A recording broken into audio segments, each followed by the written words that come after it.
창세기 47장 13절부터 끝절까지를 교독하겠습니다. 기도하십시다.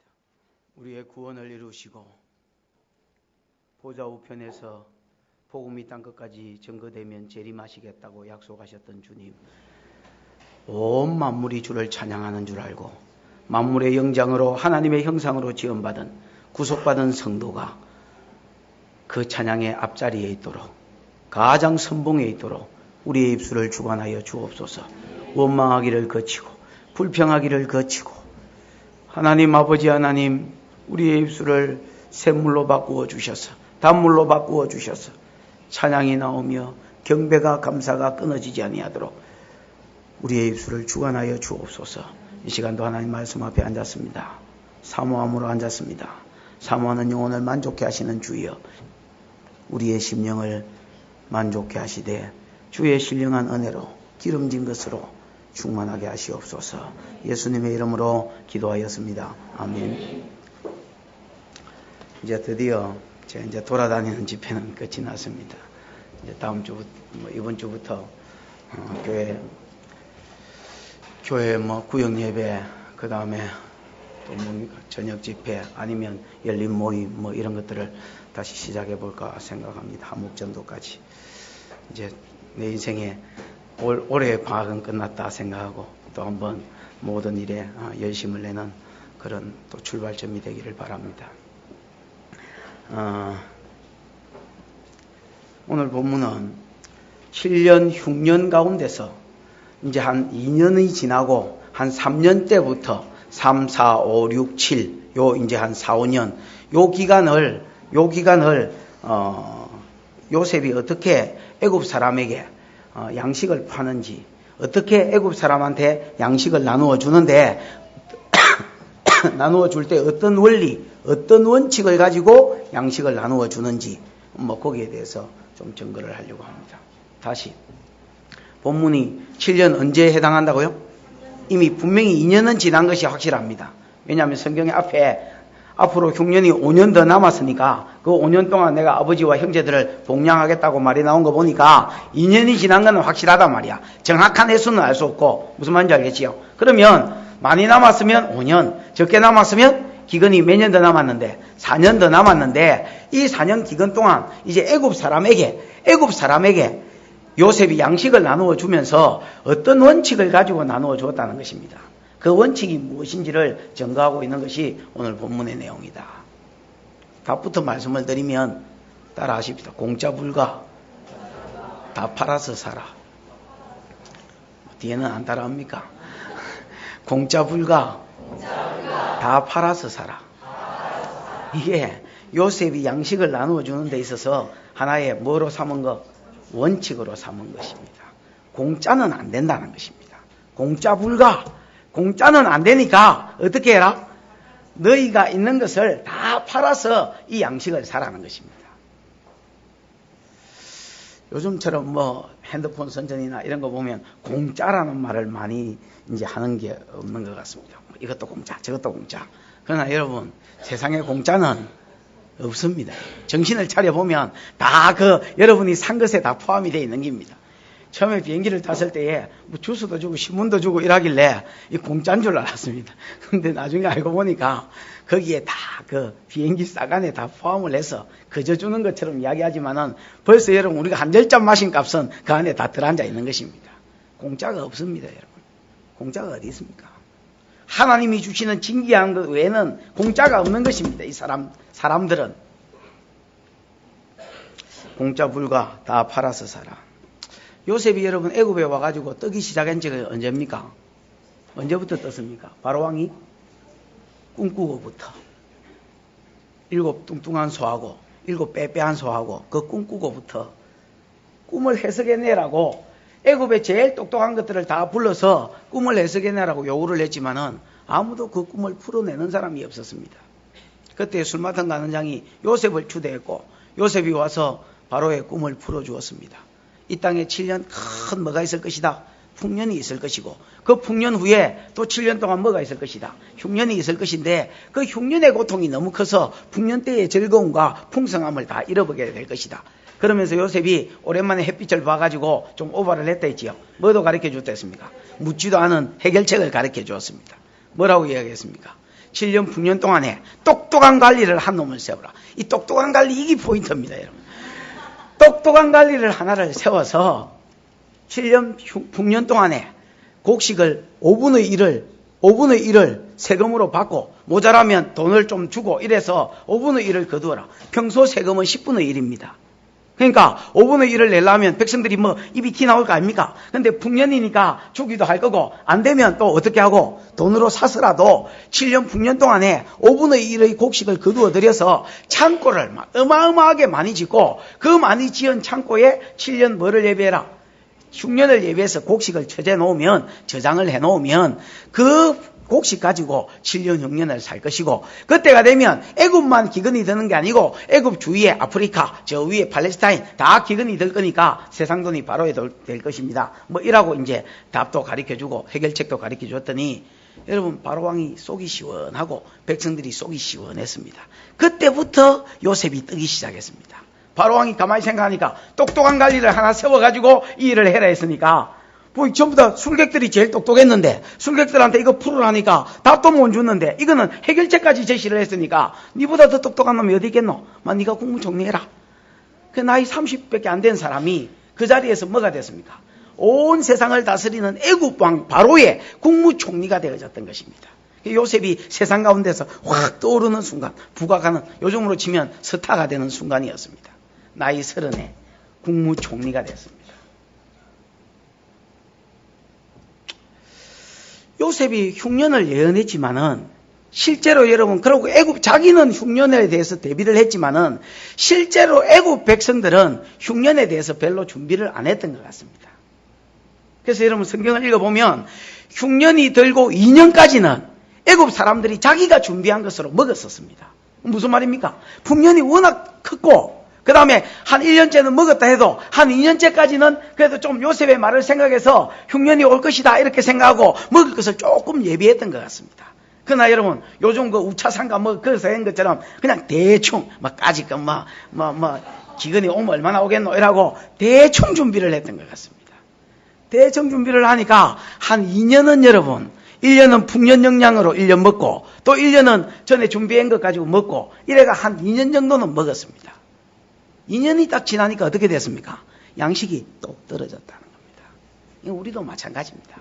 제가 지난번에 창세기 41장을 설교하면서 제목을 뭐라 했습니까? 하기야 뭐 지난주 제목도 잘 모르겠는데 창세기 41장이 어딘데 이어서 몇 장을 딛겨야 되는데 이게 이제 기록의 힘입니다, 여러분. 항상 이 적는 버릇을 해야 됩니다. 7년 풍년, 7년 흉년. 제가 그 이야기를 했습니다. 언제나 기독교가 들어간 모든 세상에는, 모든 나라에는, 또 기독교가 들어간 교회와 개인에게는 7년 풍년의 때가 있다 했습니다. 처음에 하나님이 강권적으로 은혜를 부어주시는 때가 있다, 그 말입니다. 근데 그 풍년의 때가 지나면 뭐가 온다? 흉년의 때가 오고 그 풍년의 때를 지나서 흉년의 때에 살려면 뭐 해라 했습니까? 양식을 저장해라 했습니다. 하나님의 말씀으로 풍년을 즐기지 말고 여름에 먹을 것을 예비하는 개미처럼 먹을 양식을 예비해놔야 그 예비한 것으로 환난 때가 되면 흉년이 되면 기근 때가 되면 은혜에서 떨어질 때가 되면 살아남는다 했습니다. 여러분 여자가 당장에 애 하나 낳아 보십시오. 7년 기근이 와버립니다. 7년 6년의 때가 온다 그 말입니다. 애 없고 배 가볍고 몸 가벼울 때 여러분 엄마 밑에서 용돈 다 쓰고 직장 다닐 때야 여러분 얼마든지 공부하려면 할 수 있습니다. 지가 게을러서 안 하는 것이지. 근데 여러분 그때가 지나고 서방이 생기지에 밥에 내라 아침에 내라 점심에 내라 까다로운 것들은 또 아침도 먹습니다. 아침에 내라 점심에 내라 저녁에 내라 거기에다가 뭐를 어찌해라 빨래해라 여러분 뭐 다 하려고 그리고 여러분 아까지 나와보십시오. 애가 여러분 뭐 뱃속에 들어있을 때가 좋다고 나와보십시오. 이게 애물단지라서 꼼짝도 못합니다. 그럼 여러분 설교 좀 들으려면 그럼 뭐 딴 여자 젖줄 수 있습니까? 지시 줘야지. 그러면 여러분 또 팅 나가야 되고 교육관에서 시끄러운 데서 예배 드려야 되고 한 5년은 여러분 말씀 못 듣습니다. 용사가 아니면 5년 말씀 못 들으면 피 갚은다 그 말입니다. 그나마 7년 풍년 때에 처이 때에, 총각 때에 안 쏘달아다니고 말씀에 집중하는 것들이 아이 낳아도 여러분 그때나에 살고 그 어쩌빠태고 살다가 현상유지라도 하다가 나중에 여러분 아이가 크면 확 일어나서 하나님 나라를 감당하는 것입니다. 7년 풍년의 양식을 그렇게 예배라고 말을 해도 그때뿐입니다. 그때는 여러분 감동을 받는 것 같아가 막 밤무로 내려가면서 밥을 먹어야 되겠다는 의지 때문에 하나님 말씀을 다 잊어버리고 그냥 막 밥 먹으면서 말씀이 이제 완전히 없어져 버리고 집에 가서 구라파 전쟁 서방하고 한번 치러버리면 말씀이 완전히 제로입니다. 바닥 나버린 것입니다. 그러면서 41장에 무슨 말씀이 있었는지 전혀 기억도 안 납니다. 그냥 막 석강을 쫓아서 살던 대로 또 사는 겁니다. 애굽 사람이 그랬습니다. 7년 흉년이 온다 했습니다. 그리고 여러분 요셉이 온 애굽의 창고를 짓는 것을 보여주었습니다. 할 짓이 없어서 짓는 것이 아니라 하나님 말씀이 실제라는 것입니다. 하나님의 기록된 말씀이나 계시된 하나님의 말씀은 실제라는 것입니다. 그냥 뉴스가 아니라 그냥 여러분 노래 유행가 가사 듣는 것처럼 듣고 잊어버려야 될 것이 아니라 살아야 될 말씀이요 이루어질 말씀이라는 것을 보여주기 위해서 실제로 여러분 요셉이 창고를 짓고 거기에 양식을 예비했으나 애굽 사람은 요셉을 너무 믿었든지 어쨌든지 하여튼 여러분 한 2년 정도 양식 준비하고 3년째부터는 적어도 양식이 없었습니다. 그러면서 여러분 걸베이 근성은 있어가지고 이것들이 요셉이 다 책임져 줄 거라고 그냥 가만히 있으면 양식 줄 거라고 생각했습니다.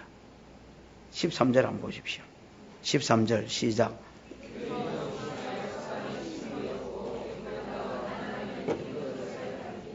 이제 겨우 2년 지났는데 하나님의 말씀을 다 알았습니다. 계시를 다 알았던 애굽 사람도 창고를 짓는 것을 보면서도 얼마나 양식을 예비 안 했던지 2년 지나버리니까 벌써 양식이 뭐 됐습니까? 바닥이 났습니다.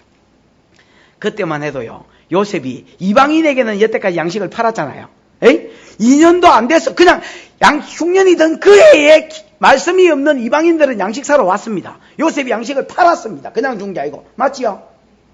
근데 2년이 지났을 때에 애굽 사람인 자기 백성들은 양식을 공짜로 줄 거라고 생각했습니다.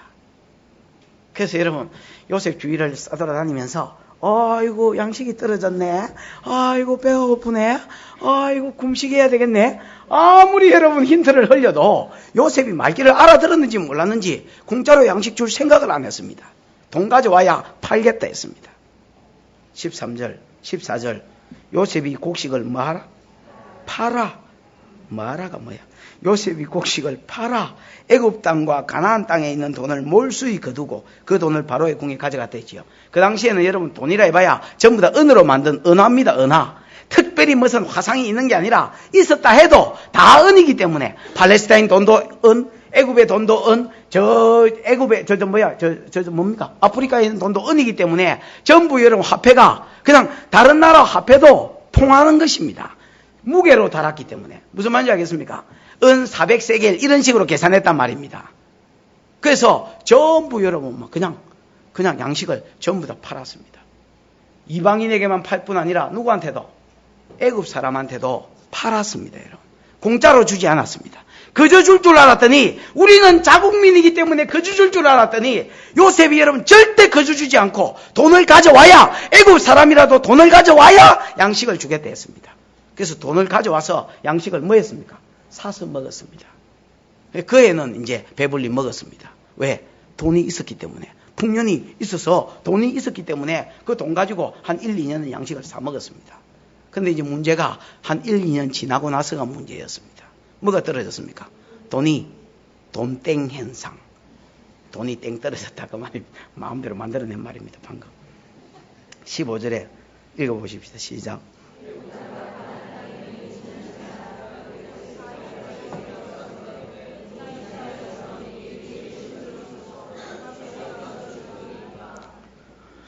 여러분 한 1, 2년 또 돈 가지고 양식 사 먹었는데 돈이 땡 떨어졌습니다. 그러니까 여러분 이 사람들이 뭐라 합니까? 요셉한테 가가지고 국무총리님 우리가 이때까지는 양식을 돈을 가지고 사 먹었는데 이제 돈이 뭐 했습니다? 떨어졌습니다. 그러니까 이제는 양식을 뭐 해주셔서 그 성경 읽어보십시오. 우리에게 식물을 주소서 이렇게 되어 있습니다. 그러니까 처음부터 그 사람들이 기대했던 것은 그냥 양식을 받는 것이었습니다. 그냥 공짜로 자국민들은 그저 주는 것이었습니다. 근데 돈을 내놓고 판다는 것입니다. 그래서 여러분 좋다. 더럽고 앵껍고 치사하고 유치하다 뭐 아담의 지유를 외치면서 사 먹었습니다. 전부 사 먹었는데 세월이 지나니까 이제 돈이 땡 떨어졌다 아닙니까? 그 이제 돈이 없으면 그저 줄 줄 알았습니다. 그 국무총리님한테 가서 돈이 땡 떨어졌으니까 이제는 양식을 우리에게 그냥 달라고 우리에게 주소서 그랬습니다. 그래서 요셉이 뭐랍니까? 돈 떨어졌나? 짐승은 있지. 16절 시작. 요셉이 가로되 너희 짐승을 내라. 돈이 지나였은즉 내가 너희 짐승과 바꾸어 주리라. 그래 돈 떨어졌나? 아직 짐승들은 가축들은 멀쩡하게 있지. 아이고 더럽다 더러워. 다시 아담의 지유를 외치면서 또 여러분 소 끌고 양 끌고 말 끌고 그거 보면 다 끌고 왔습니다. 몇 절입니까? 17절. 그들이 그 짐승을 요셉에게 끌어오는지라 요셉이 그 말과 양떼와 소떼와 나귀를 받고 그들에게 식물을 주되 곧 그 모든 짐승과 바꾸어서 그해 동안의 식물로 그들을 뭐하니라. 그러니까 요셉은요 철저하게 올해 식물이 따로 있었습니다. 무슨 말인지 알겠습니까? 요 창고는 올해의 식물이다. 그해 동안 식물은 뭐 가지고 이제 팔아가지고 다 해결해 줬습니까? 가축을 받고 처음에는 뭘 받고? 처음에 1, 2년은 돈을 받고 그 다음에 처음 또 1, 2년은 뭘 받고? 가축을 받고 그의 식량을 다 나누어 주었습니다. 또 애국 사람들이 그의 겨울은 배불렀네, 뭐 곡식 때문에 배불렀네 이라고 다 이제 먹고 다시 이제 세월이 지났습니다. 18절. 같이 18절, 19절 같이 읽어보십시다. 시작.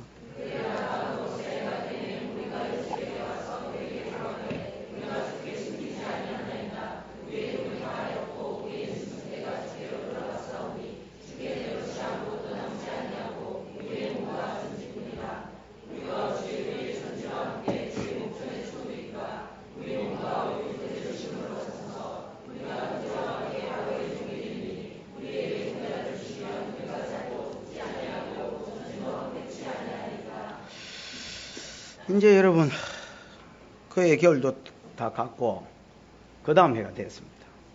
이제는 뭐도 떨어졌습니까?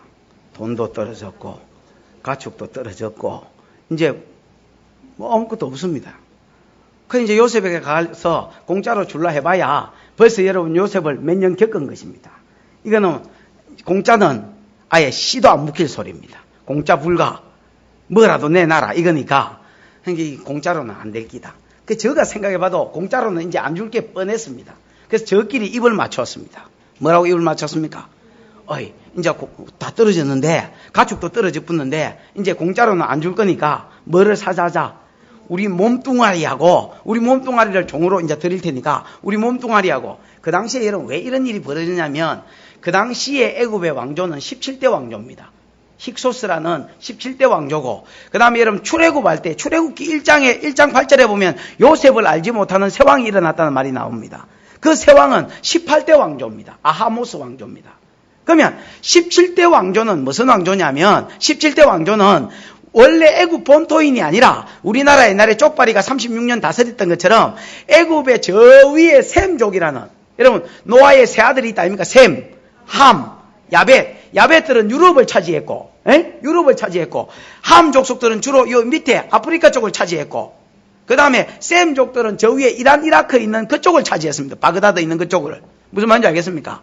근데 셈족이 쳐내리 와가지고 함족을 정복한 겁니다. 그게 애굽의 17대 왕조입니다. 그러니까 애굽의 17대 왕은 바로 왕이지만은 저거 본토부이가 아니고 외국인이 쳐들어왔기 때문에 애굽 왕으로서 별로 권력이 없었습니다. 땅에 대한 권력, 돈에 대한 권력, 이스라엘 백성은 애굽 백성을 마음껏 다스릴 수 있는 권력이 없고 그냥 세금만 받아먹고 적당하게 타협하고 사는 상태다 그 말입니다. 근데 누가 와가지고 요셉이 들어와가지고 땅에 기근이 생기면서 바로왕의 여러분 세력이 확 올라가 버리는 겁니다. 모든 돈이 누구의 돈이 되고 바로의 돈이 되고 거기다가 짐승도 바로의 짐승이 되고 이제 여러분 심지어 먹을 게 떨어지니까 우리 몸과 전지까지도 누구에게 주겠다 했습니까? 바로에게 주겠다 했습니다. 이게 여러분 본토백이 왕이면 이런 일이 있을 수가 없습니다. 무슨 말인지 알겠습니까? 왕도 그만 됐다 총리 이제 그만 팔고 공짜로 주라 이렇게 할 건데 총리도 여러분 무슨 왕의 의중이 있을 거 아닙니까? 지 마음대로 한 게 아니라 요셉도. 무슨 말인지 알겠습니까? 그러니까 여러분 요셉도 지 마음대로 할 수는 없는 것입니다. 그래서 여러분 왕의 의중을 살펴서 물론 자기 마음대로 통치했지만은 왕의 의중을 살피다 보니까 왕은 여러분 그냥 주는 것이 안 맞습니다. 왜? 다른 나라 쳐들어왔기 때문에. 무슨 말인지 알겠습니까? 그래서 산다는 것입니다. 세 번째 제안도 그런 것입니다. 전지와 뭘 줄 테니까 몸도 이제 종으로 전부 왕한테 바칠 테니까 뭐만 주십시오? 양식만 주십시오. 그럼 요셉도 인간이라면 요셉이 여러분 인간성 좋은 인간이라면 이 정도 백성이 나왔으면 아유야 됐다 막 몸디 콧구멍에 마늘을 빼먹지 이때까지도 많이 묻는데 막 이제는 공짜로 가져가라 내가 쏜다 뭐 이래 하든지 내가 왕한테 잘 이야기해 볼게 뭐 이래 이야기를 하든지 요셉이 뭐라 합니까? 그거 좋은 생각이다. 그러면서 여러분 또 몸하고 전지도 다 내놔라는 겁니다. 20절.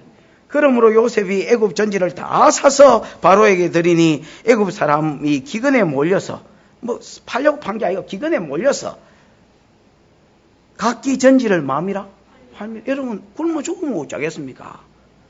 천하보다 귀한 것이 사람 목숨이다 했는데 내 죽고 나면 뭐 하겠습니까? 이게 뭐 천국에 소망이 있는 백성들도 아니고 맞습니까? 아닙니까? 애굽 사람 죽으면 뭐 천당 갑니까? 날개 달고 이따 죽으면 지옥 갈 긴데 소망도 없는 것들이 살아가 뭐 하겠습니까?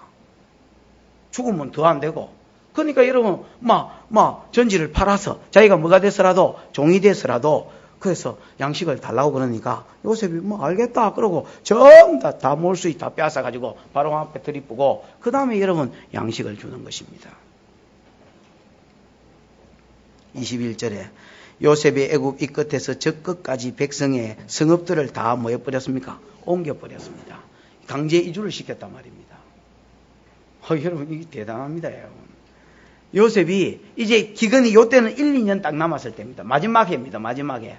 그러니까 마지막에니까 창고를 여러분 많이 지었지만은 곡식을 많이 저장했지만 이제 양식이 바닥난 데는 바닥났을 거 아닙니까? 애굽에 전역에 사람들이 곁대같이 있는데 이제는 그게 그렇게 막 그냥 퍼질러 놓을 수는 없는 것입니다. 무슨 말인지 알겠습니까? 애굽을 구역으로 딱 나누어서 창고 있는 곳을 중심으로 양식이 남은 곳을 중심으로 구역을 나누어서 시골에 있는 사람들도 도시 안으로 들어오라고 그래서 전부 다 여러분 강제 이주를 시켜서 양식 위주로 사람들을 딱 모아가지고 쓸데없는 움직임이 없고 무슨 말인지 알겠습니까? 그 양식을 위주로 딱 살도록 전부 다 불러 모았다는 말입니다. 강제 이주를 시켰습니다. 백성들도 여러분 끽소리도 못하고 요셉을 뭐 했습니까? 따랐습니다. 왜냐하면 이만한 통치력을 가진 사람을 본 적이 없기 때문에 그렇습니다. 요셉이 무슨 짓을 해도 무슨 말을 해도 그 말대로 되어졌고 7년 풍년 동안에 양식을 5분의 1을 저축해서 7년 흉년을 먹이 살리는 게 보통 머리 좋아가지고는 안 됩니다. 여러분. 특별히 지금이 뭡니까? 이거 식물 아닙니까? 식물. 식물을 가지고 여러분 사람을 7년 동안 먹인다는 것은 불가능한 일입니다. 우리나라에 농수산부 장관들이 있지만은 제대로 여러분 농수산부 장관이 그 뭐라 합니까? 농부의 마음을 한번 시원하게 한 적이 없습니다. 여러분 농부가 아니라서 잘 모르겠지만은 해마다 농부의 입에서 원망이 나오게 만듭니다. 배추 값이 폭등을 하고 또 여러분 뭐 어떻게 그래가 그 다음에 농부가 또 배추를 심어 놓으면 어떻게 정치를 어떻게 이렇게 배추값이 똥값이 되고 전구지 값이 올라가고 전구저기를 또 심어 놓으면 또 전구지 값이 똥값이 되고 다시 무값이 올라가고 쌀을 내놓으면 쌀을 뭐 어떻게 팔 데가 없어가 쌀을 뿌리고 제일 고생하는 사람이 농부인데 농부에 대한 정책이 뭐 알아야 어째 뭐 해결을 하지. 그거 그게 쉬운 게 아닙니다. 식물을 잘 그거 한다는 게. 백성이 뭘 심을지도 모르고. 요셉이 여러분 보통 똑똑한 사람이 아닙니다. 거의 7년을 양식 쌓아놓은 것 가지고 다시 생산한 게 전혀 없이 7년을 정확하게 백성들을 뭐 했습니까? 먹여 살렸습니다. 이제는 식량 있는 곳을 중심으로 강제 이주해라니까 백성도 두말 없이 이주했습니다. 그 다음에 22절에 열의 백성이 있습니다. 그 와중에도요 열의 백성이 있어요. 22절에 제사장의 전지는 뭐하지 아니하였으니 사지 아니하였으니 제사장은 바로에게서 녹을 받음이라.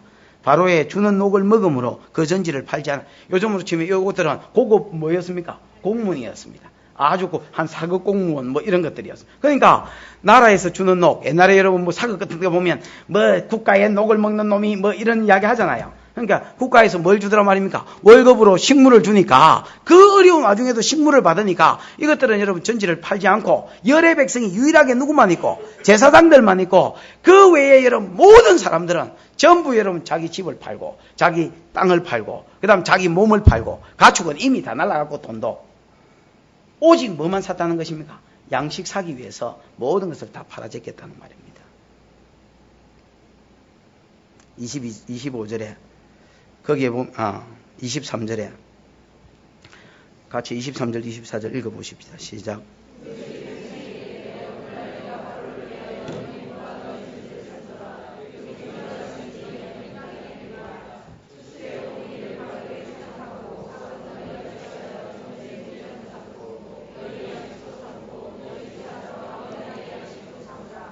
23절 24절은 이제 7년 막바지 해가 됐습니다.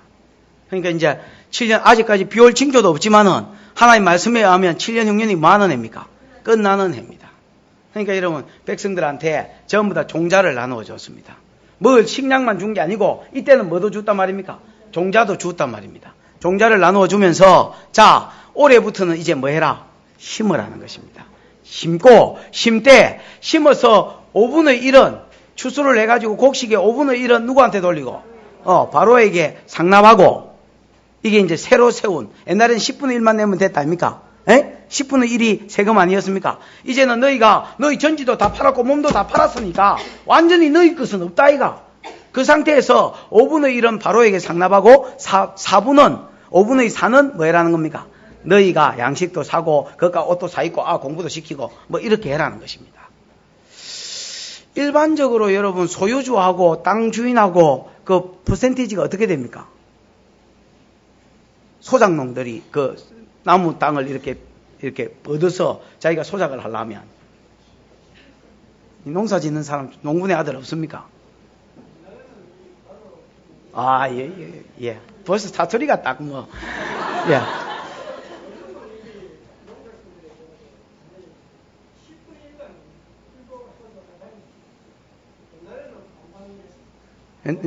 예. 맞습니다. 옛날에 반반했습니다. 제가 어릴 때도 기억이 나는데, 소작농하고, 그 다음에 땅 주인이 어디 가거나 몸이 안 좋아서 연로해지면 농사를 못 짓잖아요. 그러면 반반씩 나눠 먹었던 기억이 납니다. 50%는 뭐하고 주고, 50%. 근데 여러분, 사실 50% 해도요, 우리는 주로 땅이 있는 사람이라서 소작농 관점은 잘 모르는데 소작농 말을 들어보면 50% 해도 먹고 살기 빠다다고 맨날 여러분 엄마하고 이래서 하는 거 들었었습니다. 근데 주로 어느 나라에 가도 주로 소작농하고 주인 관계는 50%입니다. 그래 본다면 여러분 요셉이 어떤 사람입니까? 후한 사람입니다. 여러분 5분의 1만 내라. 20%만 내고 너희가 아무것도 없다 다 팔았다 아닙니까? 실제로 여러분 어려울 때에 양식 팔고 집 팔고 돈 팔고 그래 전부 다 팔았습니다. 자기는 지금 아무것도 전지도 없고 지 몸도 지것이 아니고 바로의 뭡니까? 노예입니다. 노예. 그럼에도 불구하고 요셉이 5분의 1만 상납하고 나머지 여러분 5분의 4는 너희가 쓰라 했으니까 아주 후한 대접을 했습니다. 그러니까 여러분 이것들이 뭐라 합니까? 25절에 그들이 가로되 주께서 우리를 살리셨사오니. 여러분 이 사람들이 순종할 때에 돈 내라, 그 다음에 가축을 내라, 전지를 내라 할 때, 몸을 내라 할 때 억지로 순종인 것 같기만 하지만은 그러나 여러분 여기를 읽어보면 그런 것이 아닙니다. 그래도 완전히 즐겁게 하겠습니까마는 이 다 죽어가는 판에 당신이 우리를 살렸다. 이런 생각이 그들 가운데 있었습니다. 당신이 우리를 살리셨으니 주께서 우리를 살리셨으니 우리가 주께 은혜를 입고 바로의 뭐가 되겠습니다. 종이 되겠나이다 하고 자원하여서 5분의 1을 아무 이런 반항 없이 데모 없이 뭐합니까? 순조롭게 그냥 따라갑니다. 그것은 그들이 요셉의 가치를 알았고 그 다음에 뭐의 가치? 이 기근에 살아남은 것과 양식의 뭐를 알았기 때문에 가치를 알았기 때문이라고 생각합니다. 26절에 보면 요셉이 토지법, 애굽 토지법을 세우니 5분의 1을 상납하는 것, 이것이 애굽의 뭐가 됐습니까? 토지법이 되어서 오늘날까지 이러니라. 이 말은 지금 여러분 모세오경이 써진 이 모세가 사는 이때까지도 출애굽한 이때까지도 애굽의 토지법은 뭐더라? 5분의 1을 경작해서 바로왕에게 상납하는 거, 4분은 자기가 가지고 많은 것이더라. 사는 것이 이미 뭐가 바뀌었음에도 불구하고 왕조가 17대 왕조에서 18대 왕조로 바뀌었음에도 불구하고 여전히 요셉이 세운 그 토지법 가지고 지금 현재까지 가고 있었다. 이렇게 이야기하는 것입니다. 오늘 본문의 요셉은 예수 그리스도의 모형입니다. 본문의 요셉이 누구의 모형이라? 예수 그리스도의 모형입니다.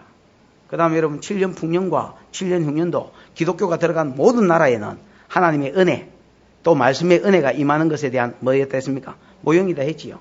여러분 천국 복음의 말씀의 은혜에 대한 모형입니다.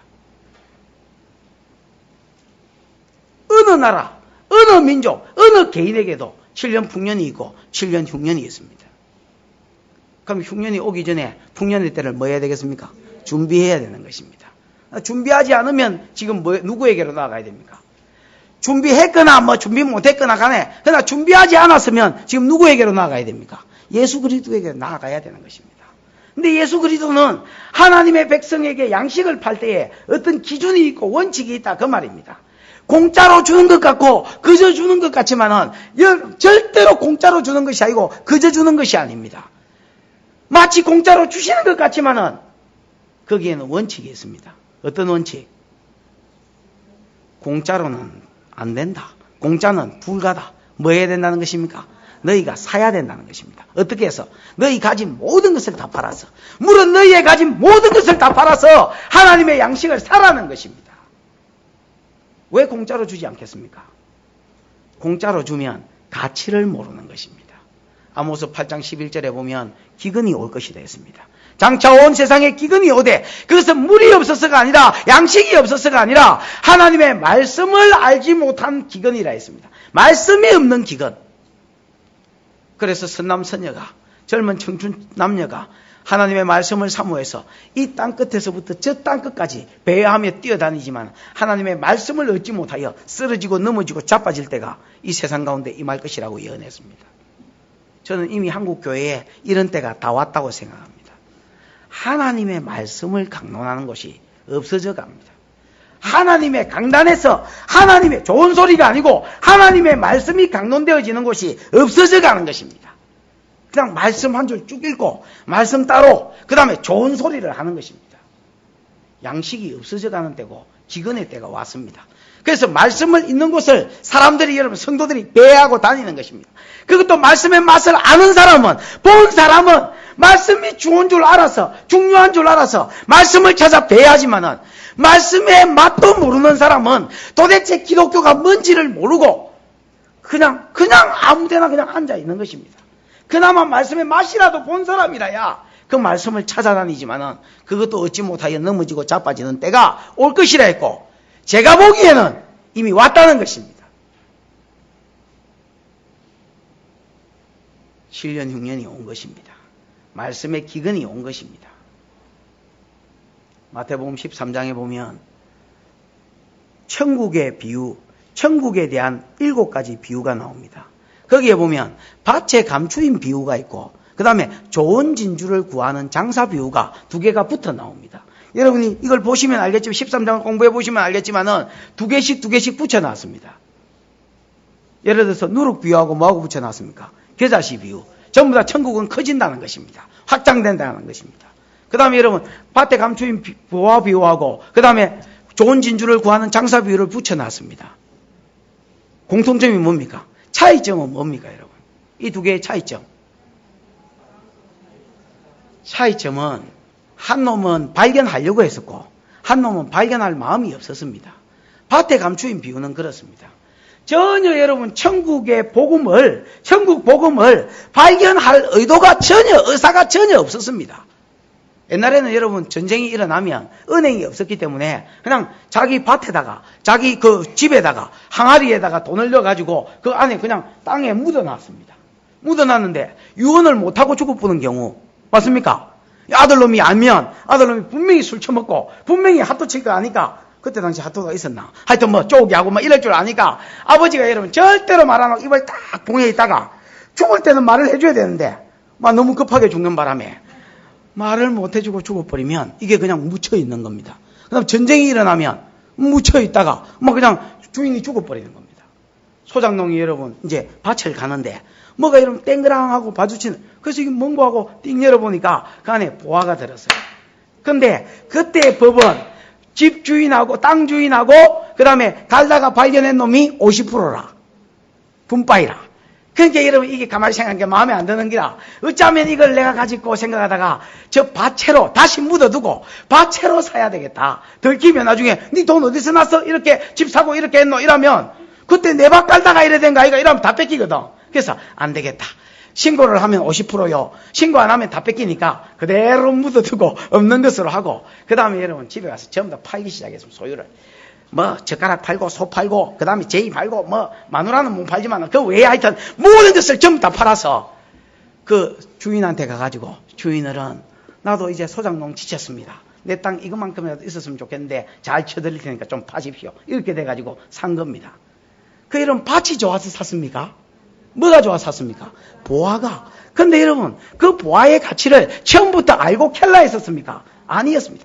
전혀 몰랐는데 그냥 쟁지질 하다 보니까 대댕겼고, 대댕긴 게 뭐고 발견됐고, 그래가지고 여러분 다 팔아서 샀습니다. 그 다음에 여러분 하나는 좋은 진주를 구하는 장사 비유입니다. 여러분 이 좋은 진주를 구하는 장사는 처음부터 진주 장사였습니다. 그런데 어딘가 좋은 진주, 이런 흐접드레한 이런 거 말고 와 진주가 이런 찌개진 것도 있다 아닙니까? 맞습니까 그거? 내 친어머니 진주 살라 하니까 동그란 거는 너무 비싸서 못 사겠고, 그래서 이거는 얼마요? 하니까 억수 싸더라고. 아이씨 이거는 왜 싸요? 그러니까 이건 찌개졌다네. 그 자세히 보니까 진주 모양이 약간 이렇게 럭비공처럼 이렇게 작게 찌그러졌더라고. 아 여러분 그런 거 들고 다니는 장사가 어딘가에는 뭐 흑진주인지 뭔지 몰라도 뭐 이만한 게 하나 있을 것이다 생각을 했단 말입니다. 그러니까 그런 거를 좋은 진주를 뭐 하고 다녔습니까? 구하러 다녔습니다. 구하러 다니다 보니까 어디서 진주 쪼가리가 하나 발견됐는데, 이거는 전문가 관점에서 볼 때에 비달사스 딱 보니까 보통 진주가 아닌 겁니다. 이 전문가의 눈빛이 느껴진다. 그러면서 진주를 샀는데 자기가 가지고 있는 진주들 전부 다 팔아서, 아이 목이 아파. 물도 떨어지고 목도 아프고 마칠 때가 됐습니다. 모든 진주를 여러분 팔아서 그 진주 하나를 샀습니다. 옛날에 저도 우표 모을 때에 무슨 우표 하나를 사기 위해서 내 가지고 있는 우표 뭐 1000장인가 2000장인지를 다 주고 팔은 적이 있습니다. 다 내보고 미쳤다 했습니다. 그날 내만 오면서 한 40분 집에까지 한 40분 걸어오면서 내만 노래 불렀습니다. 무슨 노래 불렀더라? 하여튼 막 오면서 막 유행가, 예수 안 믿었을 때니까 유행가를 막 부르면서 걸으면서 집으로 온 기억이 납니다. 여러분 어디엔가는 절대 선이 있고 절대 진리가 있을 것이라고 생각했다는 것입니다. 이 땅에는 절대 진리가 있을 것이다. 뭔가 진짜 복음이 있을 것이다. 그래서 여러분 도를 들어보셨습니까? 그런 걸 뭐랍니까? 진리교가. 그도 가보고, 그 다음에 뭐 철학관 이런 데도 가보고, 그 다음에 여러분 천주교에도 가보고, 절에도 가보고, 오만데 남녀 호랑경교 이것도 해보고 다 해봤다는 것입니다. 다 해보다가 보니까 천국 복음을 발견한 것입니다. 무슨 말인지 알겠습니까? 그게 진주를 구하는 장사 비유와 밭에 감추인 보화 비유의 차이점입니다. 어쨌든 여러분 주님은 내가 찾지 않는 사람에게 나타나기도 하는 것입니다. 회사에 돈 벌러 갔는데 사장이 예수제이라 주보 안 가지고 오면 우리 회사 못 다닌다는 것입니다.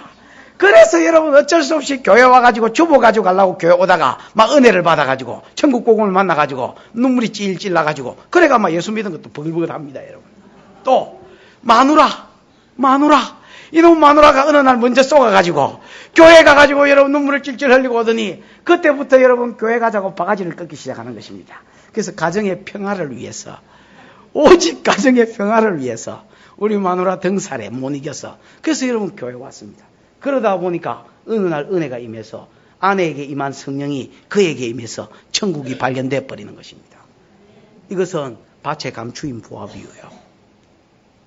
처음부터 찾다가 이거구나 하고 복음을 듣고 예수 그리스도를 만나버린 사람은 좋은 진주를 구하는 장사 비유입니다. 천국이 각자에게 다른 모습으로 다가오더라라는 것입니다. 찾다가 찾은 놈, 웃자다가 찾아본 놈. 그러나 여러분 이 모든 사람이 해야 될 것이 있습니다. 요때만 해도 복음이 그저 주어지는 것 같았습니다. 값없이 공짜로 그저 주어지는 것 같지만은 여러분 절대 그렇지 않습니다. 주님은 그 복음을 던져주고 나서 그 다음에 모든 인생에게 요구를 합니다. 뭐라고 요구합니까? 다 팔아서 살아는 것입니다. 그래서 여러분 밭에 감추인 보화를 발견한 사람도 집에 돌아가서 모든 것을 다 팔아샀고, 좋은 진주를 구하는 장사도 원래 좋은 진주를 구하다가 구했지만은 찾다가 찾았지만은 그는 모든 가지고 있는 진주를 다 팔아서 예수 그리스도를 산 것이고 천국을 산 것입니다. 여러분 오늘 우리도 그러합니다. 주님이 복음을 주면서 우리에게 이 말씀의 복을 받으려고 하면, 이 말씀의 복을 받으려면 이 7년 흉년기간에 네 영혼이 살려고 하면, 네 영혼이 천국을 맛보고 네 영혼이 상급을 맛보고 네 영혼이 하나님과 동행하고 이 말씀이 약속이 이루어지는 것을 맛보려고 하면, 말씀이 그냥 떨어지는 것 같고 공짜로 그냥 주어지는 것 같지만은 여러분 공짜로 주어진 말씀이 아닙니다. 이 말씀 흘러나오게 하시려고 하나님 10년 전부터 말씀 안에 있게 하셨고, 어젯밤에도 밤샘에서 준비하게 하셨고, 공짜로 여러분한테 그냥 들려지는 것 같지만은 이제부터 하나님이 요구하실 것입니다. 물론 너의 가진 모든 것을 다 팔아 이 말씀을 이루라. 그리해야 영생으로, 그리해야 복음의 응답으로, 그리해야 하나님의 축복으로 네가 나아가리라. 그렇게 요구하는 것입니다. 하나님이 내게 요구하는 것은 물은 모든 것을 다 팔아라는 것입니다. 이 말씀을 내가 따라가려고 하는데 내 형제가 걸림이 되면 때로는 형제도 등져야 될 때가 있을 것입니다. 이 말씀을 따라 살려고 하는데 내 애비가 걸림이 되면 때로는 여러분 애비도 등져야 될 때가 있는 것입니다. 물을 십자가를 지고 뒤로 돌아보는 자는 내게 합당치 아니하다 했습니다. 애비와 애미를 나보다 더 사랑하고 자식이나 남편을 이 말씀보다 더 사랑하는 자는 내게 합당치 아니하다 했습니다.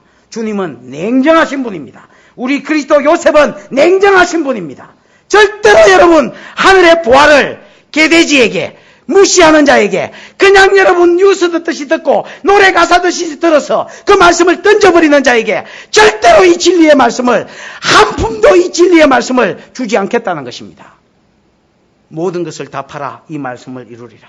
때로는 내 청춘을 팔고, 때로는 내 시간을 들이고, 때로는 거기에 내 물질이 들어가고, 때로는 거기에 내가 어떤 사람을 등지는 한이 있다 할지라도 이 말씀을 수종들기 위해서 내 인생을 걸어야 되겠다라고 작정하는 사람에게 하나님의 은혜가 은혜로 임하는 것입니다. 여러분.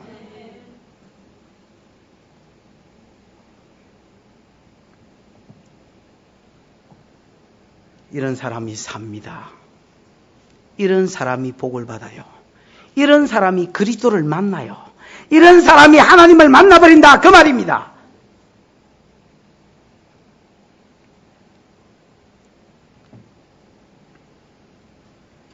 이번에 우리 대학부하고 제주도 내려가서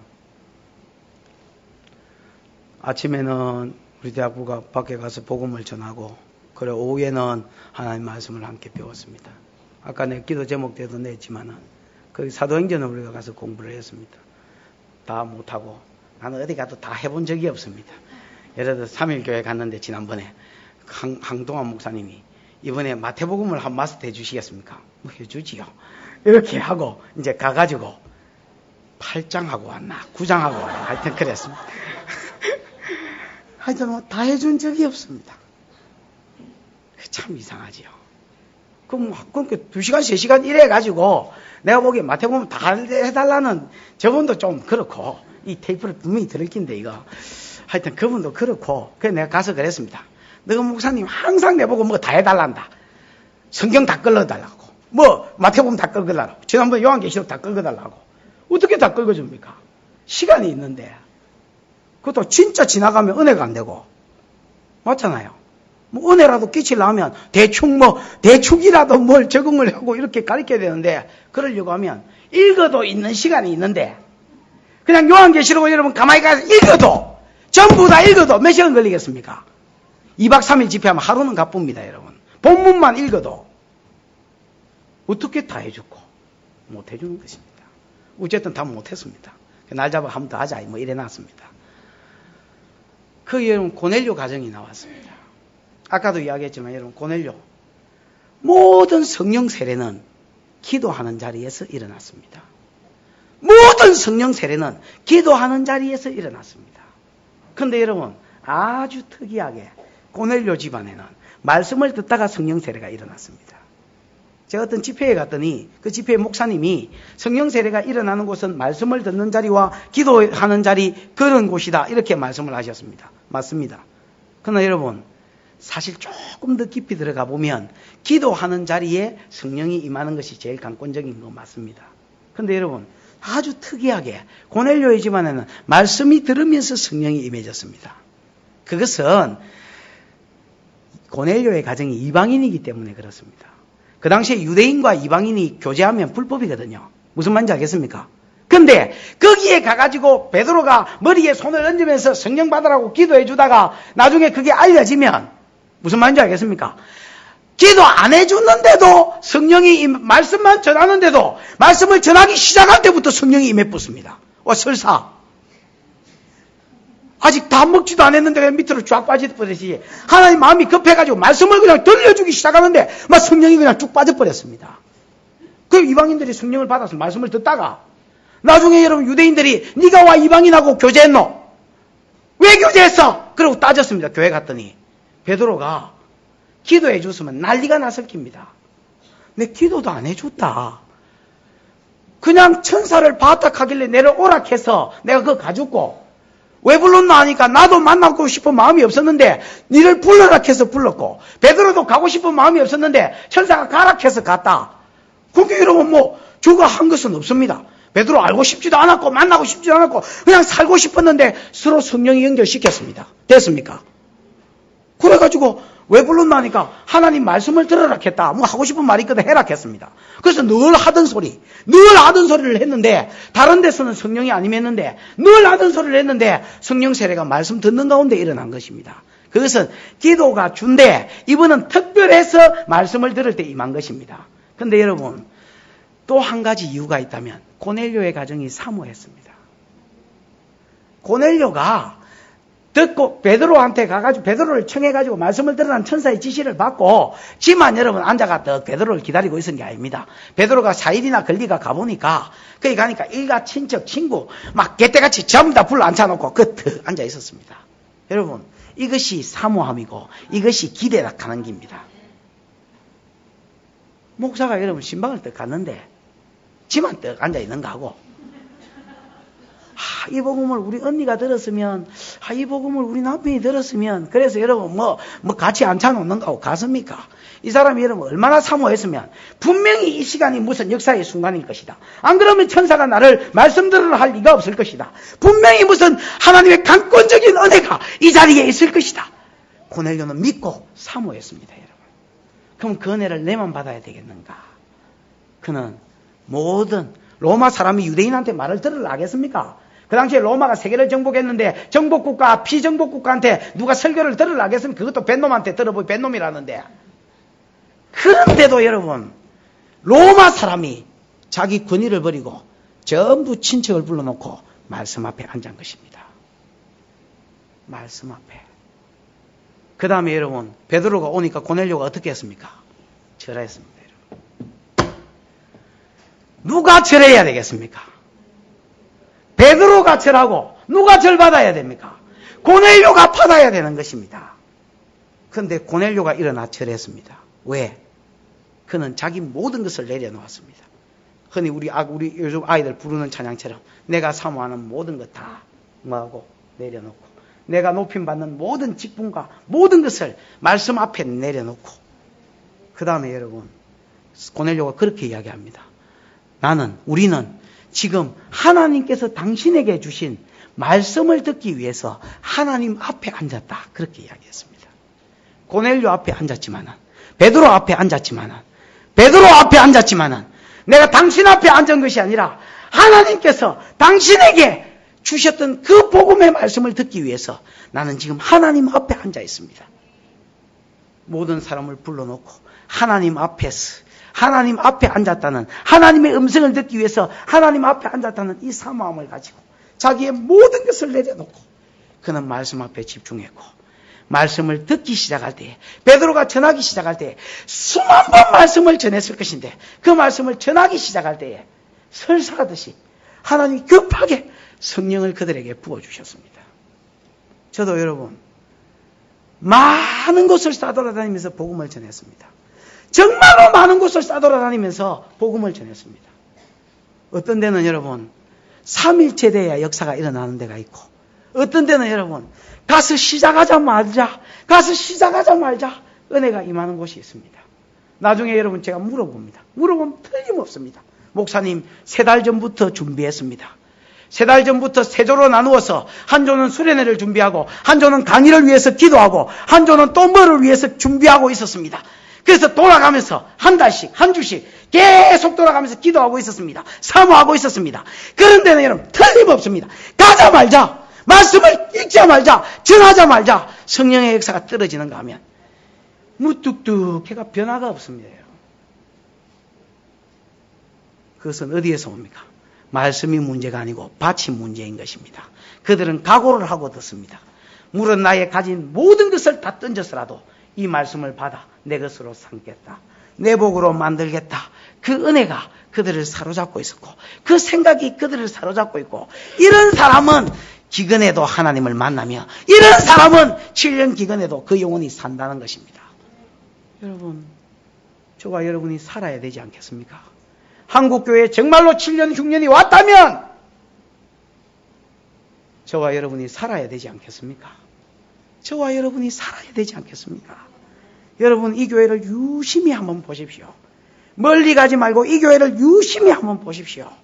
은혜에 미쳐서, 은혜가 사모되어서 말씀이 없는 그 자리에도 여러분 혼자 기도하고 그 영혼이 살겠다고, 다른 사람을 위해 중보하고 교회를 살리겠다고 밤낮 주야를 모르고 하나님의 몸된 교회에 나와서 엎어지고 자빠지고 우는 것들이 여러분 교회 안에 깔렸습니다. 어디 멀리 가지 마시고 여기 보십시오. 여기를. 그런가 하면 한 달에 한두 번 연중 행사로, 월중 행사로 교회 오시는 분들도 많이 계십니다. 참내 많이 좋아졌습니다. 옛날에는 이런 분들을 분들이라 잘 안 했습니다.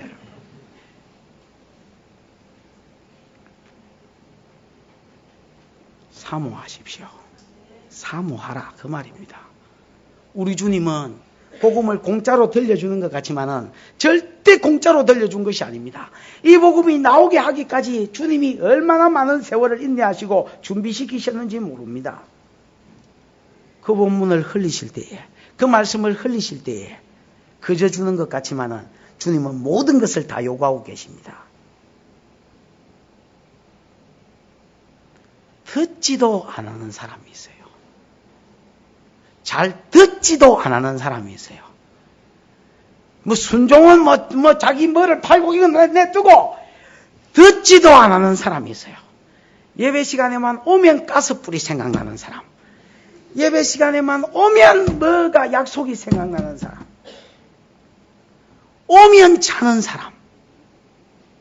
여호와가 얼마나 사랑하셨으면 하나님 사랑하는 자에게 잠을 주신다 했는데, 얼마나 사랑하셨으면 설교 시간에도 오기만 하면 당달봉사입니다. 훈련이 돼가지고 눈 뜨고 자는 것입니다. 약간 미동을 느끼지 못하면 저기 자는지 안 자는지도 잘 모릅니다. 하나만 딱 공부고 최저껏 자기 때문에 약간 흔들릴 때, 제 강도사 때는 그런 걸 잘 몰랐습니다. 저기 자는지 안 자는지. 목사가 되니까 신령해지니까 이제 눈이 딱 열려서 저기 자빠지 자는구나 이제 딱 아는 것입니다.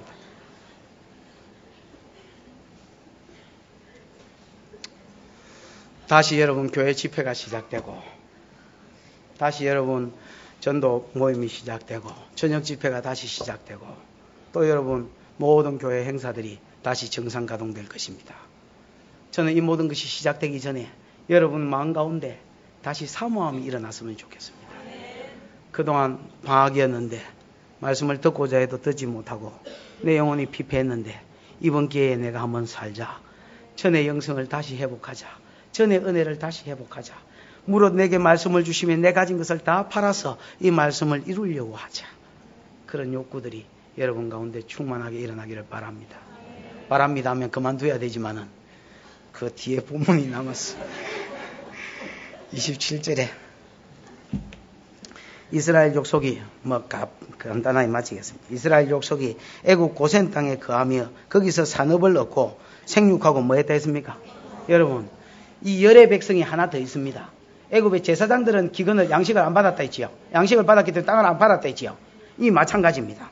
27절에 보면 이스라엘 족속 70명 내려간 이 족속들은 거기에 보면 땅을 뭐 했다 했습니까? 산업을 얻었다 했지요.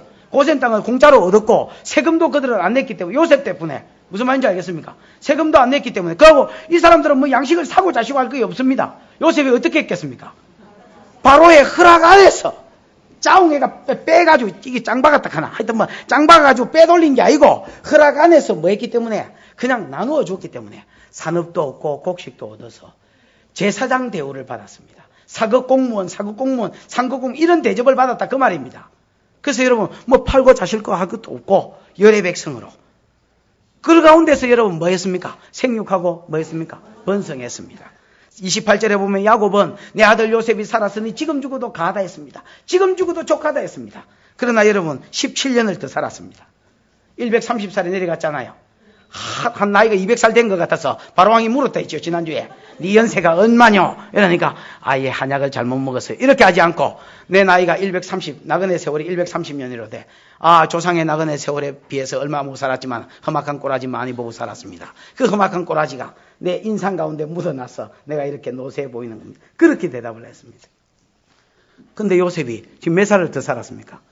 17년을 더 살았습니다. 한참 공교롭게도 요셉하고 어릴 때 17년 살고 맞습니까? 이제 어릴 때는 요셉을 17년 키우고 이제 여러분 요셉을 죽은 줄 알았다가 다시 요셉한테 17년 뭘 받고 복량을 받고 지가 17년 복량하고 또 복량 17년 받고 여러분 아이들은 잘 들어. 너 키운다고 임마 어른들이 복량했단 말이야. 똥개지기 갈아주면서 이러면 저 아가 왜 우는고 열나서 우는가 그게 만져가면서 신김치 씹어가지고 그거 여러분 씨물 빼고 여러분한테 먹여가면서 그래 여러분을 키웠습니다.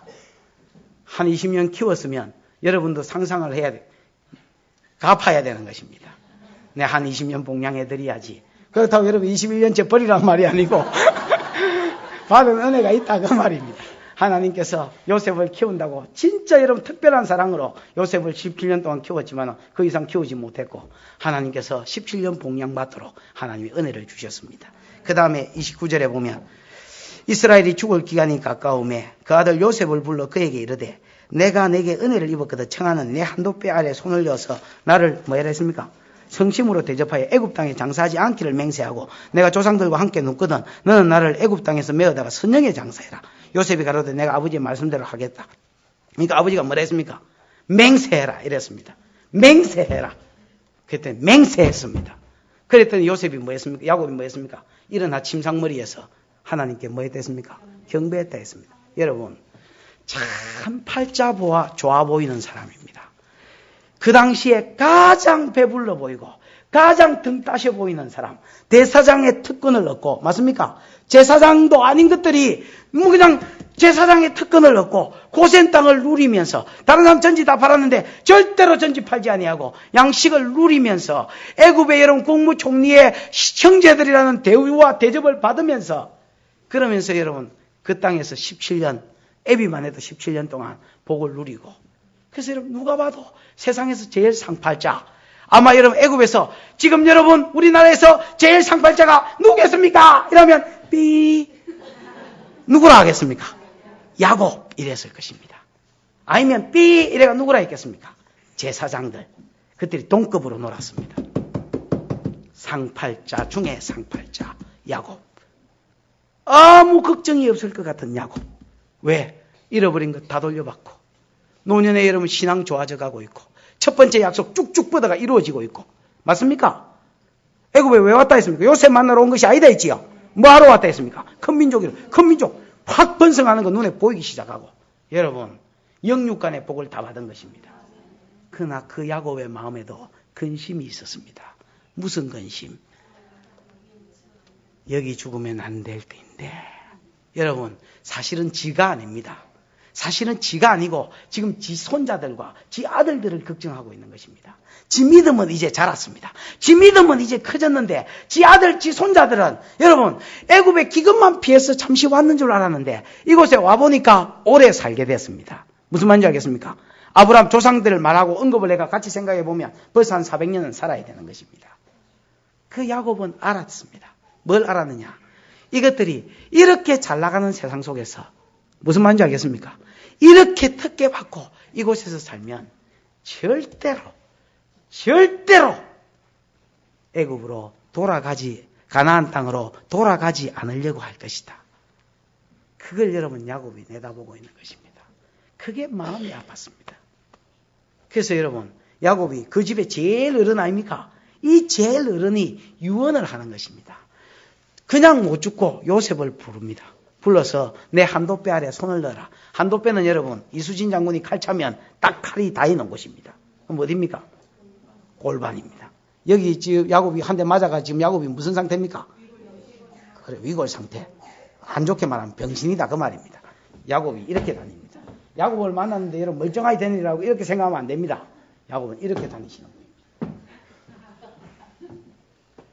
한도배가 뭐 됐습니까? 위골 됐습니다. 지금 한도배는 생식기를 말합니다. 지금 한도배는 그냥 생식기를 완곡한 의미로 그렇게 그냥 표현해. 옛날 어른들이 성경을 번역했기 때문에. 그래서 여러분 한도배로 생식기입니다. 창세기 24장 할 때 테이프 들어보십시오. 내가 그렇게 이야기했습니다. 아브라함이 늙은 종 이삭 장가 보내기 위해서 그 생식기에 손을 넣었다 했습니다. 그것은 변하지 않는 약속, 변하지 않는 맹세를 요구할 때에 한도배에 손을 넣게 했습니다. 넣었습니다. 뭐라고 맹세를 했습니까? 뭐라고 맹세를 했습니까? 내가 죽거든 내 뼈를 이곳에 묻지 말고, 내가 죽거든 나를 이곳에 장사하지 말고 선영에 장사해라. 여러분 같으면요, 야 손을 넣어라. 넣었습니다. 아빠 할 말 있으면 하세요. 얘야 나를 절대 선영에 장사하지 말고, 선영이라는 것은 막벨라 굴을 말합니다. 아브라함이 그 에브론한테 산 막벨라 굴 400세겔 주고 산 그 굴, 그 아브라함이 묻혔고 아브라함 마누라가 묻혀 있습니다. 접시 사라가 묻혀 있다 그 말입니다. 그 다음에 여러분 누가 묻혀 있습니까? 이삭이 묻혀 있고 가나안 땅의 스카이라이프 누굽니까? 이삭 리브가가 묻혀 있습니다. 그 다음에 야곱, 지금 레아가 그 동태 눈가리가 그 지금 먼저 눕혀 있습니다. 그 다음에 여러분 나를 어디에 장사해라 했습니까? 거기에 막벨라 굴 그 장사해라는 겁니다. 여러분 애굽은 어떤 곳입니까? 애굽은 무덤이 뭡니까? 피라밋. 삼각형 그 봤지요? 피라밋. 이 건물보다, 이 전세 건물보다 더 큰 피라밋. 피라밋에 여러분 그 애굽에 이 뭐라노 이거? 사람을 이렇게, 그렇지. 스핑크스 아니 미라. 사람을 여러분 얼마나 뭐라 합니까? 소도가 아니고 그걸 그래 뭐라 합니까? 사람이 죽으면 이런 거 할 때 얼마나 연기술이 발달했던지 2000년 3000년이 지난 지금도 5000년 4000년이 지난 지금도 여러분 미이라 딱 벗겨보면 사람 형체가 남아있다잖아요. 저 미이라 직접 봤거든요. 사람 형체는 얼굴은 좀 이렇게 일그러졌을 수도 살하고 핏줄이 여러분 있는 걸 봤습니다.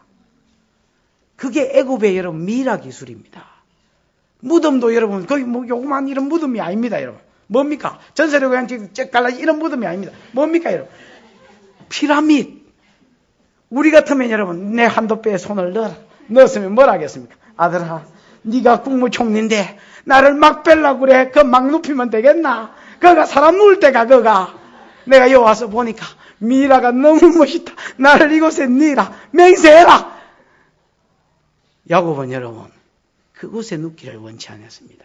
네가 나를 정말로 은혜로 대우하려고 하면 어떻게 해라? 나를 막벨라 굴에 장사해라. 여러분 묘지가 있는 곳을 중심으로 사람이 모이는 것입니다. 추석 설 되면 어른의 장지가 있는 곳으로 사람이 모이는 것입니다. 맞습니까? 그럼 여러분 야곱은 이것들이 지금은 가나안 땅에서 특혜받고 있지만은 여기에 머무를 곳이 아니라는 것을 알았습니다. 왜? 하나님이 아브라함에게 두 번째 준 약속이 뭡니까? 큰 민족이고 여기는 아나로 온 것입니다. 큰 민족을 이루기 위해서 아나로 왔고 가나안 땅이 두 번째 약속이니까 그 땅으로 돌아가야 되는데 나는 그 믿음이 있는데 이것들은 여러분 아직까지 뭐에 있는 겁니까? 세상 속에 빠져서 살 가능성이 많은 것이고 그것은 그대로 이루어졌습니다. 그러니까 여러분 내 자손들이 다음에 가나안 땅으로 돌아가게 하기 위해서 자기 무덤을 어디에 둡니까? 여기도 두고 저기도 두어서 또 여기도 계속 장사하게 하지 않고 여기는 아예 없도록 어디로 올라가게 했습니까? 선영의 장사가 가나안 땅에만 조상묘지가 있게 했습니다. 요셉도 나중에 애비를 본받아서 그렇게 유언하고 나중에 여러분 출애굽할 때 요셉의 유고를 메고 나가는 거 아닙니까? 오직 가나안 땅에만 뭐가 있도록 장지가 있도록 선영이 있도록 거기에 나를 장사해라. 그래서 여러분 그 자손들이 어디를 바라보도록 지금은 애굽에 사나 지금은 애굽에서 특혜받으며 사나 가나안 땅을 바라보도록 천국을 바라보도록 그렇게 한 것입니다. 그게 여러분 야곱의 불안이었습니다. 전혀 걱정이 없어 보이는 그 사람에게 영적인 불안감 이것들이 여기서 살면 둥지를 틀면 어떡하나 세상 사람이 되어서 하나님의 두 번째 약속에 수용되지 못하면 어떡하나. 그래서 여러분 실제로 장사할 때도 시체를 메고 가야 되잖아. 아들들이 가다 보니까 친손자까지는 뭘 보는 것입니까? 애굽 땅에 가나안 땅에 가서 가나안 약속의 땅을 다시 보는 것입니다. 한 번 보는 거하고 한 번도 보지 못한 것은 다릅니다, 여러분. 그래서 직접 뭐하게 합니까? 나를 메고 가게 해서 보게 하는 것입니다. 이것이 야곱의 마음입니다. 하나님의 말씀을 이루려고 하는 마음. 하나님의 말씀이 내 대해서뿐만 아니라 내 자손에게서도 이루어져야 되겠다는 마음. 하나님의 말씀을 이루려고 하는 마음. 이것이 다 팔아서 사는 것입니다. 여러분, 말씀이 떨어졌으나 말씀을 이루려고 하지 않습니다. 이 말씀을 내 복으로 삼으려고 하지 않습니다. 삼으려고 하는 열정이 없기 때문에 그 말씀에 손해가 오면 이것만큼이라도 손해보지 않고 그냥 이런 말씀을 버려버리고 내 삶을 따라 내 욕심을 따라 사는 것입니다. 야곱의 불안과 야곱의 근심은 무엇입니까? 하나님의 말씀이 내 대해서 내 자식 대해서 안 이루어질까 봐서 말씀을 이루고자 하는 열정 이것이 야곱의 노년 때의 성숙함이었습니다. 말씀 요셉은 자기 양식을 원칙을 가지고 준다. 무슨 원칙? 공짜 불가. 공짜 불가. 어떻게 해라? 다 팔아서 살아. 다 팔아서 이루라. 물론 여러분의 가진 것을 다 팔아서 하나님의 말씀이 여러분의 삶의 현장 가운데 복으로 임하는 한 주간과 한평생 되기를 축원합니다. 기도하십시다. 들은 말씀 생각하며 통성으로 기도합시다. 하나님이여 요셉의 양식 나누어 주는 원칙 예수 그리스도의 하나님의 천국 복음을 나누어 주는 원칙 다 팔아서 살아는 것입니다. 공짜 불가라는 것입니다. 주여 나로 하여금 야곱처럼 말씀을 이루는 것이 내 기도 제목 되게 하시고 말씀을 이루는 것이 이 세대 가운데서 내 근심 내 고민 되게 해 주옵소서. 물론 나의 가진 것을 다 팔아서 주의 말씀을 이루어 주의 말씀이 육신되어 아버지 하나님 내 가운데 삶으로 복으로 다가오는 것을 체험하게 해 주옵소서. 통성으로 기도하십시다. 하나님 아버지 은혜를 감사합니다.